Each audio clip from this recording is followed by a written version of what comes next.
तो बड़ी खबर इस वक्त की आपको बता रहे हैं। काबुल एयरपोर्ट पर धमाका जो हुआ उससे जुड़ा पेंटागन का बयान सामने आया है कि ब्लास्ट में कई यूएस सैनिक मारे गए हैं। ये पेंटागन की तरफ से कहा गया है। वहीं जानकारी जो आ रही है वो ये कि 4 अमेरिकी सैनिक जिनकी इस हमले में मौत हुई है। अमेरिका के अखबार वॉल स्ट्रीट जर्नल के हवाले से खबर है कि काबुल धमाके में 4 अमेरिकी सैनिकों की मौत हुई है, जबकि 3 अमेरिकी सैनिक घायल भी हुए हैं। तो बहुत बड़ी चोट यह अमेरिका के लिए मानी जाएगी और यही कारण है कि सिचुएशन रूम में लगातार जो बाइडेन इस वक्त बने हुए, अगला एक्शन अमेरिका की तरफ से क्या लिया जाता है, इस पर पूरी दुनिया की निगाहें रहेंगी।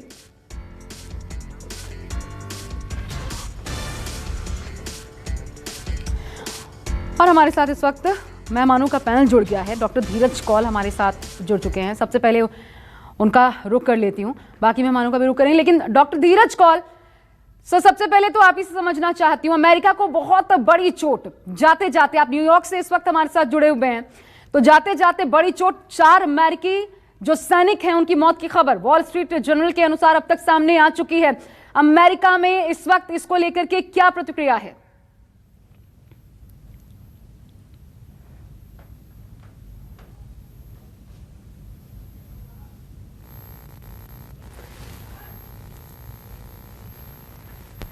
आपकी आवाज नहीं आ पा रही है, मैं आपसे माफी चाहती हूँ। आपको दोबारा जोड़ने की कोशिश करते हैं, एक बार आवाज आ जाए दोबारा, फिर मैं आपके पास आती हूँ। बहुत महत्वपूर्ण है इस वक्त ये समझना कि अब अमेरिका का अगला एक्शन क्या होगा, वहां पर क्या लोगों में गुस्सा है। जिस प्रकार वापसी हो रही थी पहले ही जो बाइडेन, उनको बहुत ज्यादा एक तो नकारात्मक छवि उनकी बनी अपने ही लोगों के बीच, लेकिन अब इस बड़े हमले के बाद जिस प्रकार का नुकसान एक तो अमेरिका को हुआ है, 4 अमेरिकी सैनिकों की जान जा चुकी है, अब अगला एक्शन क्या हो सकता है? सिचुएशन रूम में बताया जा रहा है अमेरिकी राष्ट्रपति बने हुए हैं, वहां से निगाह बनाए हुए हैं। लेकिन मेरे साथ अन्य मेहमान भी हैं। हमारे साथ कैलिफोर्निया से इस वक्त नेहा पंत हैं। नेहा जी, मैं आपसे समझना चाहती हूँ क्या है वहां पर लोगों की पहली प्रतिक्रिया इस धमाके को लेकर के, एक बड़ा नुकसान? देखिए, सबसे पहली प्रतिक्रिया जाहिर तौर पे बहुत ज्यादा गुस्सा है, गुस्से से भी ज्यादा फ्रस्ट्रेशन है, क्योंकि इस जो यूनाइटेड स्टेट्स ने जब अफगानिस्तान में 21 साल तक अपनी प्रेजेंस बनाए रखी, तो ट्रिलियन ऑफ अमेरिकन डॉलर्स जो कि टैक्स पेयर का पैसा है वो वहां पर लगाया गया, अंधाधुंध वहां पैसे लगाए गए, रिसोर्सेज लगाए गए, कई नौजवानों को वहां डिप्लॉय किया गया जिनकी जानें भी गई, और कई जो वापस आए तो वो पोस्ट ट्रॉमेटिक स्ट्रेस से अभी तक जूझ रहे हैं या फिर वो लोग अपाहिज हो चुके हैं। तो आप समझ सकते हैं कि जो वेटरन्स है, जो पूरी जो वेटरन कम्युनिटी है, ना केवल उनमें गुस्सा है बल्कि हर आम अमेरिकी नागरिक में गुस्सा है, और उन लोगों में जो स्पेशली विमेन और बच्चों के राइट्स को लेके खास तौर पे चिंतित है, उनमें भी बहुत ज्यादा फ्रस्ट्रेशन है इस चीज को लेके। तो जाहिर तौर पे ये बहुत बड़ा डिबाकल है जिसमें जो बाइडेन की अप्रूवल रेटिंग इस समय बहुत तेजी से नीचे जा रही है। पूरी डेमोक्रेटिक पार्टी के लिए ये बहुत बड़ा फेस सेविंग का इश्यू बन चुका है। अब इसी को लेकर जहां तक केवल अमेरिका एज अ नेशन की पॉलिसी नहीं बल्कि पॉलिटिक्स भी इसमें पूरे जोर पर अपने चरम पे है, जहां फेस सेविंग से लेकर दोबारा से कमबैक की पूरी कोशिश की जाएगी। बिल्कुल धीरज कौल जी, अभी अगर मुझे अगर आपको मेरी आवाज मिल रही है तो ये खबर भी सामने आ गई, वहां का शेयर बाजार, उस पर बहुत बड़ा असर शुरुआत में ही देखने को मिला। ये तो शुरुआत माने क्या इसके असर देखने को मिल सकते हैं अमेरिका में? बिल्कुल, देखिए, मैं वॉल स्ट्रीट के लिए लिखता भी हूं और एनालिस्ट बायोटेक के लिए काम आई एम इन्वॉल्व, तो मुझे मार्केट का बहुत अच्छे से पता है। लेकिन ये जानना जरूरी है कि you can not trust Taliban. ये बात हमने कई इंटरव्यूज पे पहले भी बताई थी और उन्होंने बिल्कुल अपने प्रॉमिस के ऑपोजिट किया। और ये जान के हैरानी होगी कि एक ह्यूमन बॉम्ब था और 2 ब्लास्ट हुए, और it was not a coincidence. जो उन्होंने साइट पिक की वो बहुत ही स्ट्रेटेजिक साइट थी, जहां पे काफी लोग कंडेंसली बैठे हुए थे। एक एरिया था जो बैरन होटल है, जो कि हमारा स्टेजिंग पॉइंट था फॉर इवैक्यूएशन, और सेकंड था एयरपोर्ट का गेट, जिससे कि ज्यादा से ज्यादा लोगों की मृत्यु हो। और अभी तो ये बिल्कुल शुरुआत है, अब आप आगे देखिए कितना वहां पे तांडव होगा। और कहीं ना कहीं हम लोग एज अ प्लैनेटेरियन, हम लोगों ने we have failed the people of Afghanistan, इसमें कोई दो राय नहीं है। एग्जिट स्ट्रेटेजी के ऊपर बहुत बड़ा डिबेट चल रहा है, और मैं तो health care professional as a nephrologist आपको बता रहा हूं कि हेल्थ केयर सिस्टम अफगानिस्तान में बिल्कुल क्रैश हो चुका है एज ऑफ नाउ। अगर आपको हार्ट अटैक होता है, आपकी 100% मोर्टेलिटी है, डायलिसिस के लिए कोई डॉक्टर्स बचे नहीं है। It's a full term blown, और इसका आगे का इफेक्ट भारत के कश्मीर और लोकल एरिया पे भी पड़ेगा, बिल्कुल पड़ेगा। और जब तक पूरा वर्ल्ड एक साथ होके इनको टैकल नहीं करेगा, this is not gonna work. ये लोग नॉर्मल भाषा तालिबानी नहीं समझते और ये अभी से दिखा रहे हैं। अभी तो 1 सितंबर भी नहीं आया, अभी से ह्यूमन सुसाइड बॉम्ब शुरू हो चुके हैं बेगुनाह लोगों पे जो कि वेट कर रहे हैं फॉर इवैक्यूएशन। 4 अमेरिकन सोल्जर्स मर चुके हैं, 60 लोग घायल हो चुके हैं और कई और लोग घायल हो चुके हैं। America $2 trillion, T for Tom, $2 trillion 20 साल और हजारों जीवन देने के बावजूद भी वहां की आर्मी क्यों लड़ नहीं पाई? करप्शन की वजह से? क्या ये एक बहुत बड़ा मुद्दा है? लेकिन उनकी आर्मी ने अपनी कंट्री के लोगों को बिल्कुल फेल कर दिया। एक बुलेट फायर किए बगैर इतना बड़ा नरसंहार देखा जिसकी कीमत कॉमन लेमैन को पे करनी पड़ेगी। Unfortunately that's the cost of war. और ये बहुत बड़ा, आज बहुत दुखी का दिन है पूरे वर्ल्ड के लिए। अभी तो शुरुआत है, वहां से बहुत ही डिस्केलेशन शुरू होगी। I am very worried about that. अब पुनीत जी भी हमारे साथ जुड़े हुए हैं। पुनीत आलूवालिया, और आप रिपब्लिकन पार्टी से भी ताल्लुक रखते हैं। पुनीत जी, क्या कहेंगे?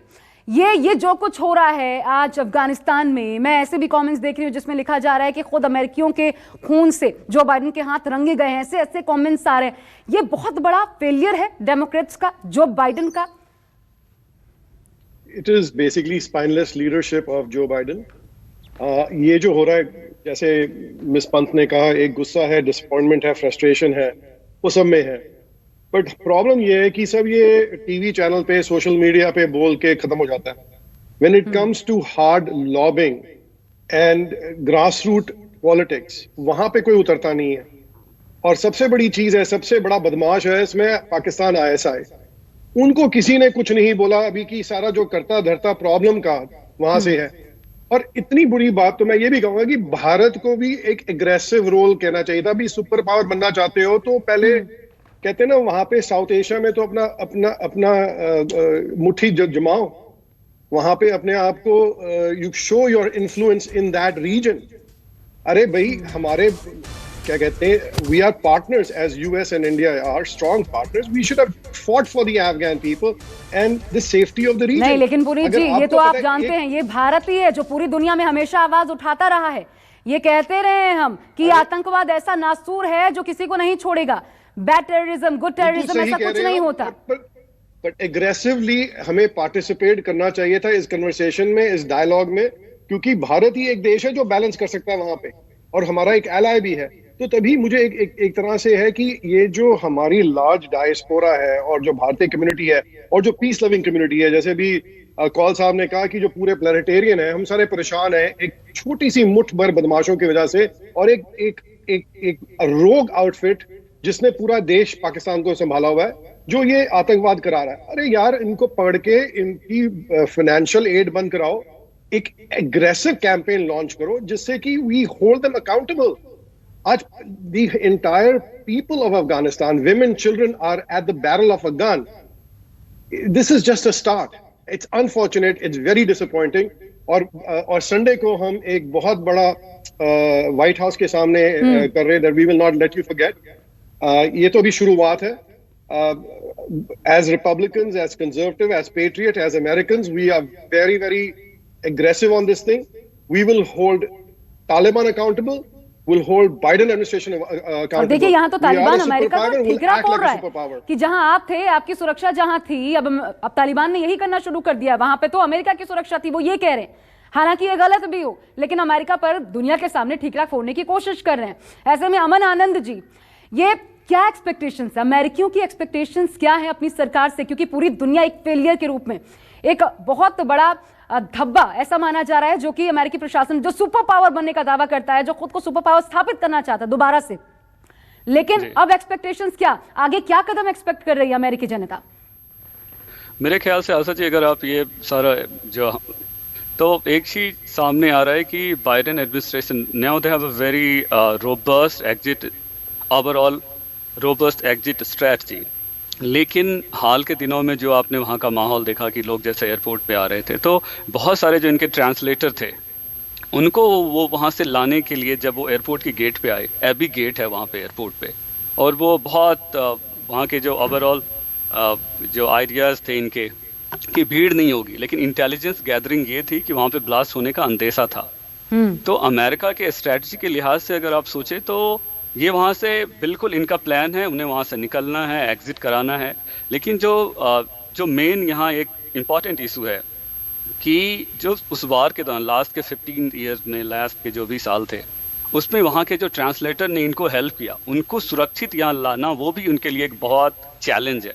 और ये जो भी इंसिडेंट्स हुए वो उसी दौरान हुए जब, अगर आपने उस जो वहाँ के वीडियोस आ रहे हैं, धक्का मुक्की हो रही थी, लोग अपने अपने डॉक्यूमेंट्स लेके आ रहे थे, because you have to show certain document. अगर आप साइट पे जाके देखेंगे तो यूएस ने कहा है कि अगर आपके कोई सैलरी स्लिप हैं, आपने वहाँ काम किया है, आपके जो प्राइम जो ऑर्गेनाइजर थे उनके कॉन्टेक्ट डिटेल। तो इस दौरान जो धक्का मुक्की हुई है और वहाँ ये ओवरऑल जो भी आपने जी, तो मेरा ये कहना है कि यूएस को इस पॉइंट ऑफ टाइम में इंटरनेशनल लेवल पे, ये तो मैं हमेशा मानता हूँ कि एक तरह से प्री मैच्योर एग्जिट स्ट्रैटेजी थी, उसका खामियाजा वहाँ के लोग बहुत बहुत अच्छी हालत में नहीं है। मतलब हेल्थ क्राइसिस तो है ही, अभी आपने मतलब इस इशूज़ को रखा, हेल्थ क्राइसिस ऐसी है, बच्चे, छोटे बच्चे को आप वहाँ देखें, उनकी बहुत ख़राब हालत है। लेकिन ओवरऑल यूएस की स्ट्रैटेजी के लिहाज से मैं ये कहूँगा कि वो जल्द से जल्द वहाँ से अपने सैनिकों को और इनके जो अमेरिकी नागरिक हैं उनको यूएस लाना चाहते हैं, और सारे एफर्ट उसी और हैं। बिल्कुल ये हालात इस वक्त बनते दिखाई पड़ रहे हैं। और देखिए एक बात, 40 लोगों की अब तक मौत की खबर सामने आ चुकी है। इनमें 4 अमेरिकी फोर्सेस के जवान भी बताए जा रहे हैं। न सिर्फ ये बल्कि लगभग 100 से ज्यादा लोग जो कि घायल बताए जा रहे हैं। और इसलिए हम समझने की कोशिश कर रहे हैं वो सुपर पावर अमेरिका जिसका ये डिसीजन किस तरीके से वापस लेना है सेना को, वो गलत साबित हुआ है। न सिर्फ थोड़ा बहुत बल्कि बुरी तरीके से ये डिसीजन फ्लॉप साबित हुआ है और मानवता के लिए खतरा बन गया है ये बड़ा डिसीजन। मेरे साथ खास मेहमानों का पैनल है, इसलिए एक बार धीरज जी मैं फिर एक बार आपके पास आना चाहती हूं। लेकिन क्या आपको लगता है जो खबरें सामने आ रही हैं, अमेरिका टारगेट पे था? क्योंकि कहीं किसी भी हमने ये नहीं देखा किसी भी अलग राष्ट्र की तरफ से ये कहा गया कि उनके नागरिकों को क्षति पहुंची है, या फिर उनके जो ब्रिटेन की तरफ से अभी जानकारी आई कोई नागरिक घायल नहीं हुआ है। अलग अलग देशों की तरफ से जानकारी आ रही है, वो बता रहे हैं कि उनके यहाँ का कोई भी नागरिक घायल नहीं हुआ है। तो अमेरिका को फोकस करके ये चोट पहुंचाई गई जानबूझकर, और एक मैसेज साफ तौर पर देने की कोशिश की गई कि अब निकलना है जल्द से जल्द। अगर आपको याद होगा, अभी recently extension of the deadline of 1 सितंबर के लिए आस्क किया गया था और तालिबान ने बिल्कुल रिफ्यूज कर दिया था। और अब आप देखिए ये अटैक, ये क्लियर सिग्नल दे रहा है कि you are not wanted here and get out as soon as possible. और हम कोई भी तरीके का वायलेंस यूज करेंगे। आपके कुछ पैनलिस्ट ने बिल्कुल राइट ऑन मनी बात करी। कहीं ना कहीं हम एज ए कम्युनिटी और इवन लोकल प्लेयर्स कहीं ना कहीं exposing Pakistan role in sabotaging. Pakistan से तकरीबन अकॉर्डिंग टू इंटेलिजेंस इंफॉर्मेशन 8 से 9,000 वेल ट्रेन मिलिशिया गया था फाइट करने against the forces. Second factor was a breakdown of the command chain in the army because of corruption. कहीं ना कहीं इंटेलिजेंस फेलियर है। क्या उनको ये पता नहीं था कि तब जब 60,000 की फौज आएगी तो 3 लाख 4 लाख लोग हथियार डाल देंगे, वो भी इतने सोफिस्टिकेटेड हथियार इवन इंडियन आर्मी के पास नहीं है। आप विजुअल्स पे देख सकते हैं, अब तालिबान के हाथ लग चुके हैं और कुछ ना कुछ हथियार वो कश्मीर भी एंड हो जाएंगे। I belong original to Kashmir और हमें बहुत चिंता है कि वहां पे एस्केलेशन भी ये लोग कर सकते हैं। तो कहीं ना कहीं लोकल रीजनल एरियाज के अंदर बहुत बड़ी डिसेबिलिटी होगी और इंडिया का रोल मुझे लगता है इस टाइम बहुत इंपॉर्टेंट है टू एक्सपोज पाकिस्तान और पूरा वर्ल्ड का फाइनेंशियल सेक्टर इंक्लूडिंग मैं तो कहता हूं वर्ल्ड बैंक तक और यूएन को लेके सैंक्शंस कॉज करते हुए पाकिस्तान इंक्लूडिंग अफगानिस्तान का पैसा तो $3 बिलियन ऑलरेडी सीज कर दिया गया है। मुझे लगता है पाकिस्तान के फंड्स भी इमीडिएट काल से सीज कर देने चाहिए because Taliban is working as a face, it's a face of Pakistan ISI and Pakistan intelligence network और इनका बहुत बड़ा रोल है जो एक्सपोज होना चाहिए और इंडिया इसमें बहुत हेल्प कर सकता है। और मैं उम्मीद करता हूं क्योंकि देखिए वनरेबल लोग, बच्चे, औरतें, उनके ऊपर जो जुल्म होगा आप इमेजिन भी नहीं कर सकते। आपके सामने अभी एक छोटा सा ट्रेलर आया है और कहीं ना कहीं I think everybody needs to step up the game. सब ठीकरा हम अमेरिका के ऊपर नहीं ठोक सकते, पूरे वर्ल्ड की एक हेडेक है, बहुत ही जियोपॉलिटिकली एक्टिव एरिया और वहां से चाइना आ रहा है। China is trying to come in Afghanistan. आपको पता है चाइना के लिए उन्होंने स्पेशल पासेस बनाए हैं और इंडिया के लिए बहुत स्ट्रेटेजिक इंपॉर्टेंस है। अगर अफगानिस्तान के अंदर चाइना का प्रेजेंस और बड़ा it will be very bad. तो नॉर्दर्न अलायंसेस हैं जो इंडिया के मित्र हैं, कहीं ना कहीं इंटरनेशनल कम्युनिटी उनको स्ट्रॉन्ग करके एक रिबट कर सकती है। It's a very difficult situation in hand और ह्यूमैनिटेरियन क्राइसिस ऑलरेडी डेवलप हो चुका है along with health care crisis. इस टाइम लेकिन अभी भी ऐसे तमाम राष्ट्र हैं जो पहले ही तालिबानी शासन को तक मान्यता देने को तैयार थे। अब उसका खामियाजा एक तरीके से पूरी दुनिया भुगतने के लिए तैयार है, क्योंकि विशेषज्ञ ये भी कह रहे हैं ये तो अभी शुरुआत है, अभी आगे देखिए और किस प्रकार, और इनकी जमीन का इस्तेमाल कहां कहां, कौन कौन किन किन देशों के खिलाफ हो सकता है, ये अभी कहा नहीं जा सकता। इतना खौफनाक रूप या आतंकी अख्तियार कर सकते हैं। लेकिन क्योंकि पुनीत जी आप रिपब्लिकन्स के साथ भी जुड़े हुए हैं, इसलिए मैं आपसे समझना चाहती हूँ, अमेरिका बड़ा दोषी नहीं, वो अमेरिका जो कि पाकिस्तान के लिए नीति क्या है स्पष्ट ही नहीं है। कभी पाकिस्तान से गलबैयां करता है, कभी पाकिस्तान के ऊपर बैन लगाता है। हमने डोनाल्ड ट्रंप के भी समय में यही देखा। उस पाकिस्तान को जो कि छद्म युद्ध लड़ रहा था, कहीं ना कहीं क्या स्पष्ट ही छद्म युद्ध लड़ रहा था तालिबान के नाम पर, उसको सपोर्ट करने का काम भी तो अमेरिका ने किया। तो अगर आज तालिबान खड़ा हुआ, अगर आज तालिबान के मार्फत आईसिस ही सही वो मार रहे हैं अमेरिकियों को, अमेरिकी फौजों को निशाना बना रहे हैं, तो इसके पीछे अमेरिका ही तो है। ये तो लगाम पहले भी लगाई जा सकती थी। क्यों नहीं ये मुद्दा कभी सड़कों पर आया अमेरिका के? क्योंकि कोई मुद्दा लाने के लिए यहाँ पे आपको कोर लॉबिंग करनी पड़ती है, नैरेटिव बिल्ड करना पड़ता है, थिंक टैंक को इन्फ्लुएंस करना पड़ता है, और आईएसआई ने ये काम बहुत बेहतरीन तरह से करा हुआ है, और तभी वो 70 साल से और 75 साल से अपने सक्सेसफुली काम कर रहे हैं। अनफॉर्चुनेट पार्ट है कि भारत और बाकी देश उनका जो असली चेहरा है वो दिखाई नहीं सके, और जो जिनको पता है और जो बोलते हैं वो बहुत कम फोर्सेस हैं। हम तो यूएन तक सर गए, भारत तो यूएन तक गया, क्या इससे ज्यादा क्या? अगर सुपर पावर्स आपस में लड़ रहे हैं, वो भी आतंकियों को सपोर्ट करने के लिए, कोई विरोध में कोई सपोर्ट करने के लिए। जब प्रेसिडेंट ट्रंप ने बोला था कि we want India to play an aggressive role, India should have played an aggressive role. So unfortunately again मैं किसी पे उंगली नहीं कर रहा, बट इंपॉर्टेंट थिंग इज कि यहाँ पे हमसे है गलतियां, यहाँ पे है एक politics in Washington is a मेज, और इसको समझना और अक्लमंदी से यहाँ पे काम करना बहुत स्ट्रेटेजिक तरह से करना पड़ता है। But at the same time we as a democracy is not perfect and will not be perfect, but at the same time it's important for the rest of the peace loving community and countries to play an aggressive role to influence the leadership of the United States। क्योंकि देखिए यहाँ पे जो हमारे congressman और senator होते हैं वो फोकस करते हैं कि जो उनके स्टेट इशू है, उनके डिस्ट्रिक्ट इशू है, उन पे निर्भर करते हैं। Internationally is 2 minutes to 5 minutes. The lack of attention given to that is very less. So hence the reason Afghanistan is a far cry for us. We have basically given up on that war. The important thing is that this is again, अब मैं आपको असली बात बताऊं, within next few days people will forget what is happening in Afghanistan। कोई दूसरा मुद्दा आ जाएगा या कोविड आ जाएगा, और सबसे बड़ा मैं दोषी कहता हूं MSNBC, CNN, जितने लिबरल मीडिया आउटलेट्स हैं, they want to cover this story away because guess what, they're all in the pockets of Biden and liberal places। The elitists don't want to see the facts that America is changing and for the worse. They want to be like the rest of the world। This is the reason why Biden administration has failed miserably। बिल्कुल बुरी तरीके से Biden administration इस मसले पर fail हुआ है, जिसका खामियाजा अमेरिकन को भी भुगतना पड़ रहा है। मेरे साथ नेहा जी भी हैं। नेहा जी, लेकिन कल ही हमने देखा G7 देशों की बैठक हुई, हम क्या एक्सपेक्ट करें, जिसकी बात कर रहे हैं पुनीत जी कि एक आपको एग्रेसिव वे में एक रोल अदा करना पड़ेगा पूरी दुनिया को मिलकर के, लेकिन क्या एक्सपेक्ट करें? G7 देशों की बैठक होती है, आप पहले ही जानती हैं, चाहे रशिया हो गया, ईरान हो गया, पाकिस्तान तो है ही, चाइना भी, ये तमाम देश तो पहले ही सपोर्ट कर रहे थे तालिबान को। बाकी देश भी एक एक रास्ता खोल रहा था, ऐसा लग रहा था कि तालिबान से ठीक है ये आतंकी है, लेकिन तब भी हम इनको सुनेंगे, इनसे बातचीत का रास्ता तैयार होगा। तो हम क्या एक्सपेक्ट करें? जो आतंकी है वो कभी भी अब उसका जो रवैया है वो छोड़ेगा नहीं, ये जानते हुए हम उन्हें मान्यता देने को, उनके शासन को मान्यता देने को तैयार थे, तो फिर हम किस एक्सपेक्टेशन की बात करते हैं इन वैश्विक देशों से? देखिए, एक्सपेक्टेशन अभी इस समय बहुत ज्यादा लो है हर किसी में। हर कोई इस पॉलिटिक्स से पूरी तरीके से फेड अप है, बिकॉज मैं आपको एक बात बहुत साफ बोलती हूँ, you can not play both side. अब वो समय चला गया। अब ये जो नया टाइम है ये इंफॉर्मेशन वॉरफेयर का टाइम है। देखिए, बायो वेपन वॉर हमने देख ली है, साइबर वॉर हम देख रहे हैं, और एक जो नया सबसे बड़ा वॉर चल रहा है ये है इंफॉर्मेशन वॉरफेयर, जिसमें साइट्स पिक हो चुकी हैं। अनफॉर्चुनेटली एक पर्टिकुलर साइट को बहुत ज्यादा व्हाइट वॉश किया जाता है। उसके पीछे का कारण क्या है ये किसी भी रैशनल इंसान को समझ में नहीं आएगा, लेकिन इसके पीछे सबसे बड़ा रीजन यही है, जैसा कि अभी कहा गया कि बहुत लॉबिंग होती है। देखिए मतलब वॉर एक ऐसी चीज है, war is a business, we have to understand it. War is a business for many countries, for many people, और इसके चलते जब तक ये चीज क्लियर नहीं हो जाएगी कि जो एक लॉबिंग है जिसको कि रोक पाना, लगभग मैं तो कहूंगी कि मैं इसमें बिल्कुल भी ऑप्टिमिस्टिक नहीं हूं कि कभी भी ये लॉबिंग रुक पाएगी।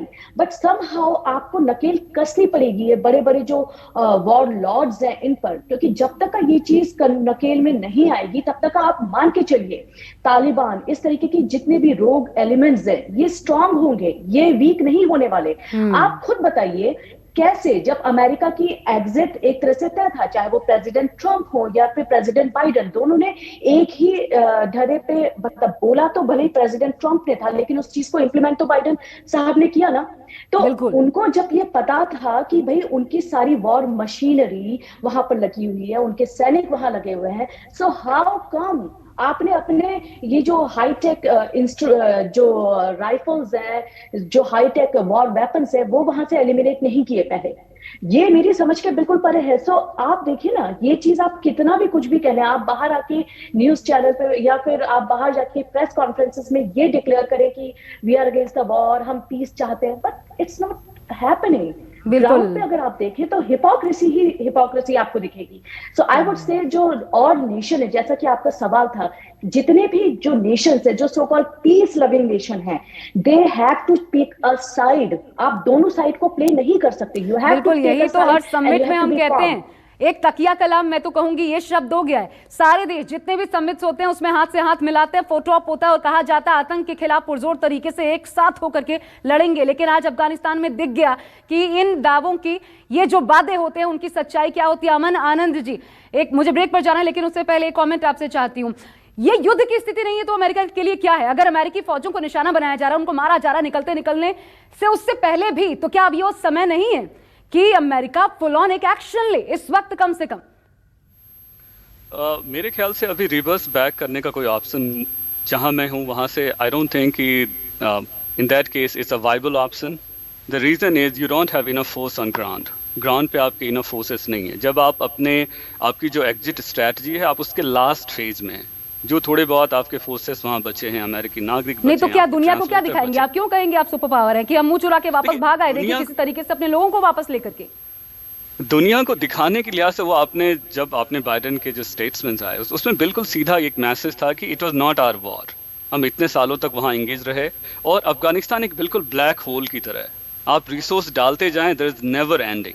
और पाकिस्तान का जहां तक सवाल है, चाइना का सवाल है, तो मेरा स्टेटमेंट ये होगा कि पाकिस्तान के साथ जो स्ट्रेटेजिक रिलेशनशिप थे that was the necessary evil. आपको उनको साथ रखना ही था उस जोन में। जो अफगानिस्तान के बारे में अगर आप जानेंगे तो आपको ये रियलाइज होगा कि पाकिस्तान एक नेसेसरी इविल था, उसको मेंटेन करना, उसको नरिश करके रखना, ये यहाँ के एडमिनिस्ट्रेशन की मजबूरी थी। और जहां तक आप कहते हैं कि फिर एक रिवर्स एक्शन होगा ये होने के बाद, तो मैं ऐसा बिल्कुल कुछ नहीं देखता हूं। लेकिन ये तो भविष्य को देखकर होना चाहिए था ना सर। ये इन स्थितियों के लिए तो वो पाकिस्तान को सपोर्ट नहीं किया गया होगा। आखिर हमने कुछ अच्छा ही सोचा होगा तभी तो पाकिस्तान को सपोर्ट किया गया होगा अफगानिस्तान में। तो वो कहाँ हासिल हो रहा है? एक छोटा सा ब्रेक ले रही हूं। सभी खास मेहमान बने हुए, इस ब्रेक के बाद लौट रहे हैं वापस इस बड़ी खबर पर। बता दें आपको अपडेट ये है, 40 की मौत अब तक और 100 से ज्यादा लोग घायल हो चुके हैं।